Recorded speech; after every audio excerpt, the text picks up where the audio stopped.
বর্ণাঢ্য শোভাযাত্রার মধ্য দিয়ে নিজের মনোনয়ন পেশ করলেন বিধাননগর বিধানসভা কেন্দ্রের তৃণমূল প্রার্থী সুজিত বসু। বিধাননগরের ওয়াই চ্যানেলে বিধান মূর্তির সামনে থেকে শুরু হয় শোভাযাত্রা। শোভাযাত্রার সামনে প্রার্থীর ট্যাবলো, মহিলা ঢাকির দল, তাদের পিছনে খোল করতাল নিয়ে কর্মী সমর্থকরা, সঙ্গে কেন্দ্রীয় বাহিনী ও বিধাননগর পুলিশের শীর্ষ আধিকারিকরা। সল্টলেকে উন্নয়ন ভবন থেকে বর্ণাঢ্য মিছিল করে মহকুমা শাসকের দফতরে যান সুজিত।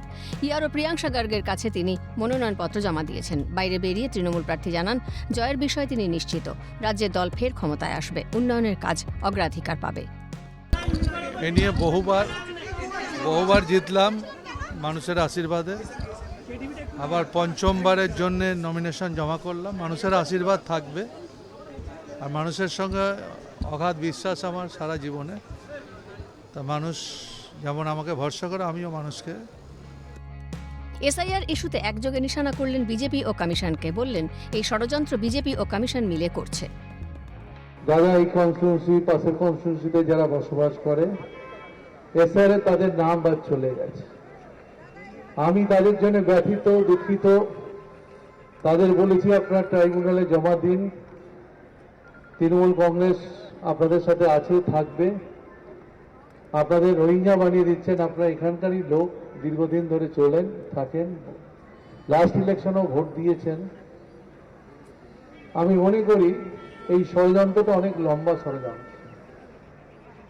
এটা বিজেপি এবং ইলেকশন কমিশন মিলে তারা এই কাজটা করছে এবং আমি বলি এই ফল আপনাদের 29 তারিখের লাইনে দাঁড়িয়ে দিতে হবে। বুঝলেন তো?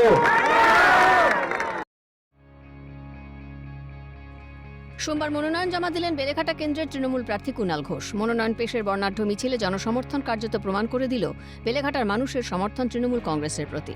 মনোনয়ন পেশের আগে বেলেঘাটার গান্ধী ভবনে যান প্রার্থী কুণাল ঘোষ। শ্রদ্ধা জানান গান্ধী মূর্তিতে। সেখান থেকে দলীয় কর্মী সমর্থকদের স্লোগানের মধ্যে দিয়ে যেসব বিল্ডিংয়ে মনোনয়ন জমা দিতে যান তিনি।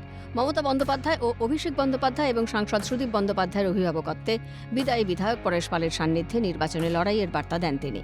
মমতার উন্নয়নকে সমর্থন করছেন সাধারণ মানুষ। বিজেপির বঙ্গবিরোধী রাজনীতির বিরুদ্ধে লড়াই, বললেন তিনি নিমিত্ত মাত্র। ওইভাবে দেখছি না, কারণ আমি এটা ব্যক্তি নই, আমি নিমিত্ত মাত্র। মমতা বন্দ্যোপাধ্যায় যে লড়াইটা দিচ্ছেন, একদিকে বাংলার উন্নয়নে, অন্যদিকে বিজেপির বঙ্গবিরোধী নীতির এবং মানুষের গণতান্ত্রিক অধিকার রক্ষা করার লড়াইটা এখন প্রায়োরিটি চলে এসছে, কারণ বৈধ ভোটারদের ওরা নাম বাদ দিচ্ছে। সেই লড়াইতে মমতা বন্দ্যোপাধ্যায়, তাঁর দল এবং তার প্রার্থীদের সারা বাংলায়, নট অনলি ইন বেলেঘাটা, সারা বাংলায় মানুষ সমর্থন করছেন। আর আমার ব্যক্তিগত টেনশনের কোনো জায়গাই নেই।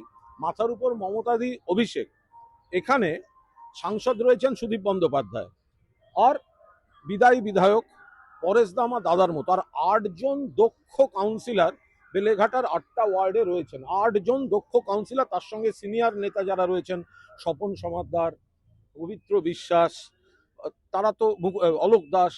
ফলে আমি গার্জেনরা আমাকে গাইড করছেন। আমি কোনো টেনশন, আমি জানি না এসব নিয়ে আমি ভেবে কি করব।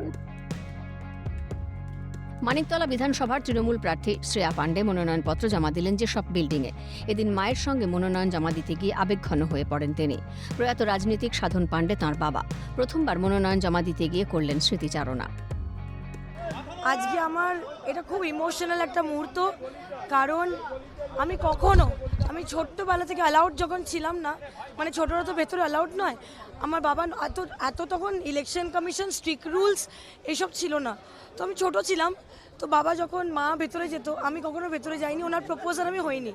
মাই বরাবর বাবার প্রপোজার হতো, কিন্তু আমি ওপর অবধি যেতাম যখন অ্যালাউ করতো, নয়তো বাইরে বসে থাকতাম, নয়তো এই ইলেকশন কমিশন যাওয়ার আগে একটা সিঁড়ি আছে, ওই সিঁড়িতে বসে থাকতাম। আমি আজকে বাবাকে প্রচণ্ড মিস করছি।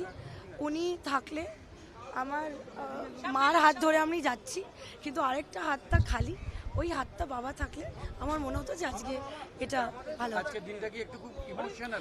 আজকের দিনটা খুব ইমোশনাল। ডেফিনেটলি নতুন জার্নি স্টার্ট করছি, সেখানে বাবা নিশ্চয়ই হৃদয় আছে। ভোটমুখী বঙ্গে মনোনয়ন, নাম বাদ যাওয়া নিয়ে ক্ষোভ বিক্ষোভ সবই এখন ভোটের অনুষঙ্গ। অপেক্ষা চৌঠা মের। ক্যামেরায় সমীরণ হাওলাদার, প্রসন্ন নস্কর ও নিখিল দাসের সঙ্গে অভিরূপা হাজরা, অভিরূপা সাহা ও মফিজুল ইসলামের রিপোর্ট, ক্যালকাটা নিউজ।